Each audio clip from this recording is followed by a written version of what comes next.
నా పేరు సుచిత్ర. మరి నేను డిసెంబర్ 23, 2020లో నేను రక్షణ పొందాను. దేవుడు తెలుసుకొని ఉన్నాను. మరి నేను రక్షణ పొందిన కాడ నుంచి దేవుడు నా చేయి పట్టుకొని నా జీవితంలో అనేక కార్యాలనే చేసి ఉన్నారు. ముఖ్యంగా నా స్టడీస్లో అయితే దేవుడు ఎంతగానో హెల్ప్ చేసి ఉన్నారు. మొదటి నా యూకేజీ నుంచి నా పీజీ వరకు కూడా, మరి యూజీ నుంచి పీజీ వరకు కూడా ఎంతగానో దేవుడు హెల్ప్ చేసి ఉన్నారు. మరి అలాగే దేవుడు కూడా నా జీవితంలో మరి నేను మరి అన్నీ కూడా నేను కాన్వెంట్ స్కూల్లోనే నేను చదివాను. ఏఎన్జీ, అలాగే భాస్కర్ కాలేజ్, ఆదిత్య కాలేజ్, అలాగే మెరకిల్ కాలేజ్ కూడా. మరి నా యొక్క ప్రతి పీరియడ్లో కూడా మరి 10th నుంచి ఇంటర్కి వెళ్తూ ఉన్నప్పుడు చాలా సఫర్ అయ్యేదాన్ని. నేను చాలా అంటే దుఃఖదినములు అంటారు కదా, నాకు అప్పుడు వచ్చాయి. 10th నుంచి ఇంటర్కి వెళ్ళేటప్పుడు, మళ్ళీ ఇంటర్ నుంచి డిగ్రీకి వెళ్ళేటప్పుడు, అలాగే డిగ్రీ నుంచి పీజీకి వెళ్ళేటప్పుడు కూడా అనేకమైన దుఃఖదినాలు వచ్చాయి. కానీ ఆ దుఃఖదినాల్లో దేవుడు నాతో ఎంతగానో మరి సహవాసం చేస్తే దాన్ని బట్టి దేవుని స్తుతిస్తూ ఉన్నాను. మరి అలాగే నేను నా ప్రయాణంలో దేవుడు నాకు ఎంతగానో సహాయం చేసి ఉన్నారు. నేను మెరకిల్ కాలేజ్కి వెళ్ళేటప్పుడు నేను దేవుడిని అడిగేదాన్ని, ప్రభా ఇటు సైడ్ నుంచి అయితే నేను నా మనీ పెట్టుకొని వెళ్ళకూడదు, నీవే సహాయం చేయండి అనేసి. దేవుడు ఎంతగానో నాకు సహాయం చేస్తారు. ఇటు నుంచి మాత్రం నేను దేవుడు నామంలో, అది యేసు ప్రభు వారి అధికారి గారి నామంలో నేను ప్రార్థించేదాన్ని. ప్రభు యేసు నామంలో నాకు ఎవరో హెల్ప్ చేయదురు కాక నేను ప్రార్థన చేసేదాన్ని. దేవుడు ఎంతగానో నాకు సహాయం చేస్తున్న దాన్ని బట్టి దేవునికి స్తోత్రం చెల్లించుకుంటున్నాను. అలాగే నా యొక్క మెరకిల్ కాలేజ్లో అయితే మరి చాలా కొన్ని హార్డ్ సిచ్యువేషన్స్ కూడా వచ్చాయి.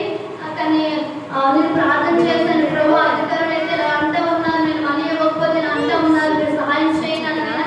దేవుడితో నాకు ఎంతగానో సహాయం చేసి ఉన్నారు. అలాగే నేను మనీ ఇవ్వకపోతే మీకు ఎగ్జామ్స్ పెట్టను అని కూడా అన్నారు. కానీ నేను ప్రార్థన చేయగానే దేవుడు ఎంతగానో ప్లస్ చేశారు. దాన్ని బట్టి దేవునికి స్తోత్రము.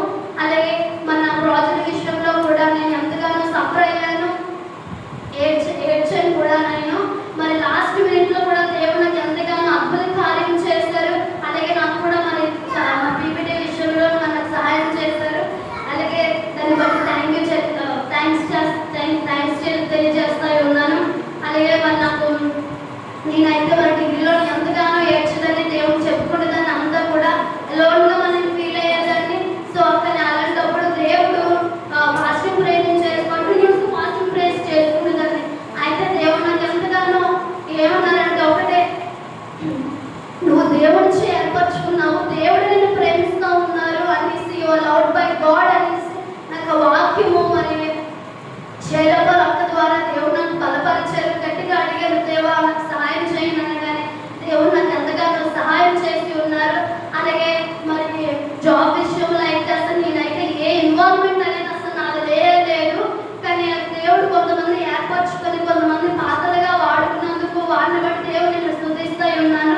ఇది కేవలం అసలు అంటే ఒక ఎగ్జామ్ రాసి కానీ లేకపోతే ఒక చదువు కానీ అనేది కాదు, కానీ కేవలం దేవుని కృప మాత్రమే చేసింది. ఎందుకంటే నేను ఎంతగానో ప్రార్థన చేశాను, ప్రభు మరి అందరికీ మరి జాబ్స్ ఇస్తా ఉన్నావు, మరి అంటే గట్టిగా నేనేం అడగలేదు, కానీ బాధ అనేది ఉంది. ప్రభు నువ్వు ఇస్తావు నాకు తెలుసు, నువ్వు ఇస్తావు నాకు తెలుసు అని విశ్వాసం మాత్రం నేను గట్టిగా ఉంచేదాన్ని. ఇంట్లో కూడా చాలా శ్రమలు తెచ్చుకోవట్లేదు, ఎంత చదివింది ఎందుకు, కానీ నాకు నమ్ముకున్న దేవుడు మాత్రం నన్ను ఎప్పుడు అమ్మచేయలేదు. ముఖ్యంగా మా కాలేజ్లో అయితే అందరూ నన్ను చాలా హ్యాపీగా నన్ను చూసేవారు. కానీ ఇప్పుడు అందరూ అందరికీ ముందు ఇంకా జాబ్ వచ్చింది, దేవుడు గొప్ప కార్యములు అనేవి చేసి ఉన్నాడు అని సత్తా ఉన్నారు. కాబట్టి దేవునికి స్తోత్రాలు చెల్లించుకుంటూ ఉన్నాను. అలాగే నా కుటుంబ విషయంలో కూడా దేవుడు అంతగానో హెల్ప్ చేస్తూ ఉన్నారు. ఈవెన్ మేము ప్రేయర్స్కి వెళ్ళడం కానీ మమ్మల్ని ఒప్పుకోవడం కానీ కూడా కేవలం దేవుని కృప మాత్రమే నా జీవితంలో జరిగిందని నేను విశ్వసిస్తూ ఉన్నాను. అలాగే మా తాత విషయంలో నేను అనుకుని ఉన్నాను, మా తాత చనిపోతే నా విశ్వాసం తగ్గిపోతేమో అని అనుకుని ఉన్నాను. నేను ప్రార్థన చేశాను, ప్రభు మా తాత చనిపోతే నేను ఎలా ఉండాలి అనేసి అనుకుని ఉన్నాను. కానీ దేవుడు చాలా స్ట్రాంగ్ చేశారు. ఇప్పటికి అనుకుంటే అసలు నేను ఎలాగో మా తాతను అలాగా అనుకుని ఉన్నాను అనేసి, కానీ దేవుడు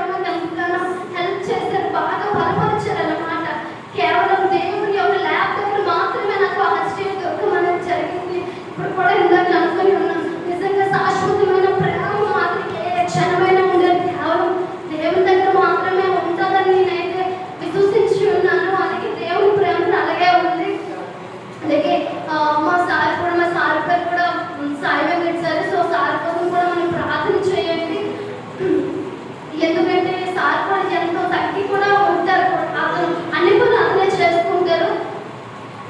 ఎందుకు మేము అనుకునే ఉన్నాం, మేము కొంచెం భయపడి ఉండాలి, అలా ఉండాలి, ఇలా ఉండాలి అనేసి అనుకున్నాం. కానీ చాలా చాలా ఫ్రీగా ఉన్నారు. ఈవెన్ మాకు వర్క్ రాకపోయిన సార్ కూడా కొంచెం సార్ విసుకోరని సార్ మాకు చాలా వర్క్ బాగా నేర్పిస్తూ ఉన్నారు. నిజంగా సార్ పట్టుకుని నేను దేవుని అంతగా నేను స్తుతిస్తూ ఉన్నాను. మేము 20వ తారీఖున 21 సరే మేము హైదరాబాద్ మేము వెళ్తూ ఉన్నాం జాబ్ పర్పస్ కోసము. సో అందరూ మా కోసం ప్రార్థన చేయండి. మేము అలాగే ఇక్కడ నుంచి ఎలాగైతే మేము ఒక టెస్టిమనీ కలిగి ఉన్నాం, మేము కూడా అలాగే టెస్టిమనీ కలిగి ఉండాలి. అనేక మంది కాదు, కొంచెం మంది వేస్తే మేము దేవుడు తిప్పేలాగా ఉండాలి. మేము ఇతరులకు మేము రోల్ మోడల్గా ఉండాలి. అందరికీ సమాధానం కలిగి ఉండాలని మీరు ప్రార్థన చేయండి. ముఖ్యంగా మా యొక్క కుటుంబం వరకు, నా కుటుంబం యొక్క సంవత్సరంలో అయినా సరే దేవుడు మందిరానికి రావాలని సరే ప్రార్థన చేయండి. అలాగే బాప్తిజం